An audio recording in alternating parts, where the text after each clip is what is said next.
starting at number 10, it's build your support network. Now, you may already have a fantastic support network with family and friends, but the teaching community is such a blooming wonderful place, and there are so many people for you to be supported by, inspired by. That might be through your union, it might be through the chartered college, it may be through people at work, it may be through Twitter. Now, you'll be given a mentor, and sometimes that can be a bit of potluck. You know, you sometimes gel so well, sometimes you don't, but don't just think as that the only person in your support network. Okay, so please build your support network. Over to you, Matt. Thanks for that, Tim. In at number 9, don't be too hard on yourself. You are not expected to be an expert in the first year of teaching, and nor should you be. Take your time to develop your craft, and some days you'll have bad days, but never ever say you've had a bad day. Say you've had a character building day, and always try and turn it on a positive. And there will be really difficult days, but you know what, it is absolutely worth it. And if you've had that bad lesson, one bit of advice that I got given is, as soon as the students leave that classroom, they'll forget about it. They'll be on their Xbox or whatever they're doing at night time, or doing exercise or whatever they're doing, and it might be on your mind for like maybe a week, or just let it go and rebuild in the next lesson. Because at the end of the lesson, the students won't go out and go, you know what, miss or sir, I can't believe they didn't have assessment for learning today. Oh yeah, what do you think, Harry? Well, you know what, I was bowled over because she didn't even put any dual coding in the lesson. It's not going to happen. The students will not do that. So please, please, please do not be too hard on yourself. You will be amazing. There's no one in this world that will ever be able to teach as good as you. There's no one been a teacher like you before, and there never will be. So take your time to develop your craft and enjoy it.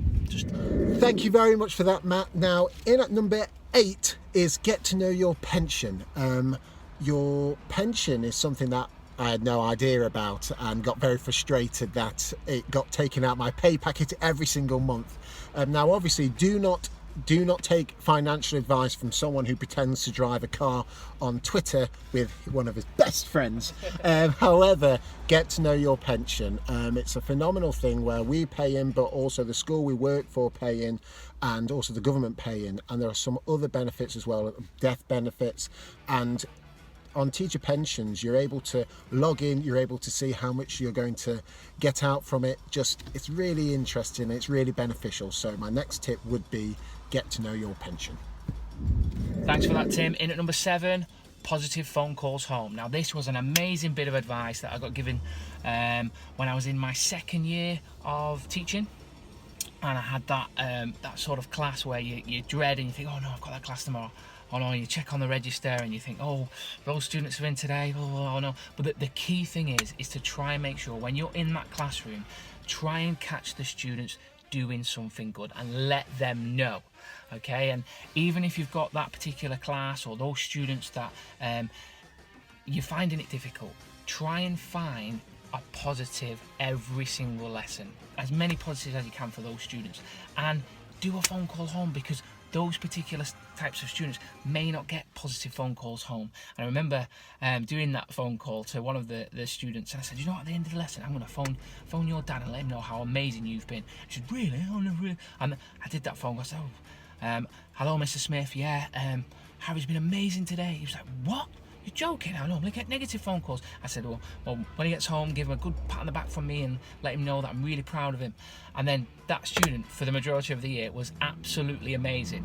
But he always used to say, please can you phone my dad? Please can you phone my dad? But it's about developing those relationships, and just speaking and building that positive relationship with the parents is a really good thing, and a really good method to make sure that you're building that really positive climate within the classroom, and making sure that the students understand that you're not there to have a go at them. It's just that you have really high standards and expectations, and you want them to fulfill their potential and do their best. And the only way they can do that is if you all work as a team, and making sure that you get the parents on board as well. And yeah, just really have a go at trying and phone maybe 1 or 2 parents a week in terms of positive phone calls, and I promise you it will transform your classroom. Thank you, Matt. Now, in at number 6, we have got eat, sleep, drink. And that's so important. That's it, really. We once met Ross Morrison McGill, phenomenal guy, phenomenal author. His current book, Just Great Teaching, is actually on Audible, and it's free 30 days trial. You could listen to that. It's a great book, loads of tips. And when we met him, that was one of his biggest advice. Are you sleeping enough? Are you drinking water throughout the day? Are you eating right? And I was thinking when I was meeting him, no, no, and no. And sometimes we put so much pressure on ourselves, we forget the basics. So make sure you're getting enough sleep, make sure you're drinking enough water, and make sure you're eating right, because sometimes we don't, and it can have detrimental impact. Okay. Thanks for that, Tim. In at number 5, relationships, relationships, relationships. Never, ever, ever underestimate the power of non-structural time. And what I mean by that is if you've got any particular students that you may be struggling with, and you're trying to find it really hard to get them engaged, go out at break time, go out at lunchtime, try and find them, try and have a conversation with them. If they've got maybe a football fixture, go out and watch them play the football fixture to show them that you care and you're there for them, and just try and spark a conversation about maybe their hobbies, and then try and develop that sort of connectability. And then what you can do, and if you try this, try and develop their sort of interest and connect it to your own teaching and learning. You'll be amazed about with the impact that can have within the lesson. Thank you very much for that, Matt. This week's number 4 is ask for help and accept help. Sometimes we've put so much pressure on ourselves to do I've got to plan all of these resources from scratch. No, you don't. You know, sometimes we feel guilty if what we're doing is from a book or if what we're doing is from somebody else. That's absolutely fine.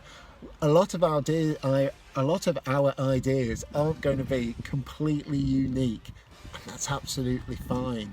It's really, really beneficial to look at what other people are doing, and sometimes we don't have to change it at all. Sometimes we do. Amjad Ali, a phenomenal person you can follow on Twitter, has this saying, try, refine, ditch. Try it, how's it go? Refine it, tailor it to you. If not, if you don't like it, just ditch it. And you know, there are so many phenomenal resources that you can just use or will really inspire you. So please do not be afraid to steal other people's idea. Sharing is caring. Hey, thanks for that, Tim. In at number 3, never compare yourself to other people within the profession. Now, we all have a great need for acceptance in this world, but you've got to trust that you've got your own journey to travel within the profession, and you'll have some ups, you'll have some downs, but I tell you what, it'll be absolutely amazing. And you've come into arguably, I think, the best profession in the world, because it's about helping people, and I think that's what teaching is all about, and that's what I think why we're here. Because if you're not seeking to help other people, I don't know what you're doing here. So I think that this profession, I'm really proud to be part of it, and I think that just never, ever, ever compare yourself to anyone else, because we're all in it together, and it's about your own journey, no one else's.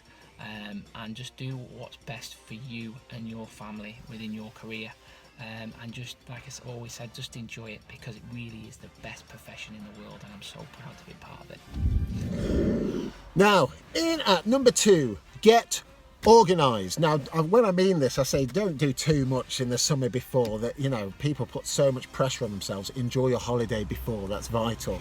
But whatever the holiday will look like in this lockdown state, but get organised. Now, Matt is currently out of shot looking at me because I'm useless at this still. But what can we do? Can we be writing to-do lists? James Hilton has this fantastic to-do list, and it says must, should, could, other, and it's absolutely brilliant. Does it at the start of every single day, makes him really productive, and gives him a real, you know, well-being boost at the end of the day to say, look what I've done. I may not have done this, but this is what I've done. My desktop is completely messy if I don't make sure what files do I need. And the great thing about it is if you get organised and know where you're saving absolutely everything, when you need to return to those items, you can easily find them. Now, currently when I'm saying this, I know my desktop is the most messiest thing in the world, and I need to keep remembering to be organised and putting things in particular folders. It's so important. It will save you so much time. And again, ask if you're thinking, well, I wonder how other people do it. It might be via year groups, it might be via subjects, it's whatever works for you, okay? But get organised. Okay, in at number 1, having the highest standards and expectations for all of your students, regardless of their ability or their background, and just making sure that you 100% believe in every single student and making sure that they know it, and they know that when they come to your classroom, they're going to get the best from you, and you, in return, you want the best from them. And what I'm referring to here is the Pygmalion effect, and I'm trying to apply that into your classroom, and it's a really simple theory. So all it is just making sure that your beliefs towards the students then transfers to your actions towards the students, and then your actions towards the students creates their beliefs about themselves, then creates their actions about your beliefs about the students, and then the outcomes will be what your standards and expectations are. Because, for example, if they've got a target of a 7, you say, no, we're not going for a 7, we're going for a 9 or an 8, because you always want to try and push the students and want them to be the best they possibly can. Because you've probably found it yourself when you've gone into a classroom and you're really, really positive, the students are positive, but it's like anything, it's like the law of attraction, like attracts like. So if you go into the classroom and you're quite negative, then you're going to get the same from the students. So I'm not saying be a positive person all the time in the classroom, because it's not needed, but just making sure that every single lesson you've got your standards, you've got your routines, and you've got your expectations, and making sure that you are religious in that, and you make sure that the students, every single one of them, know what you expect from them. And at the end of the day, we all want the best for them, and they will see that through who you are as a teacher. So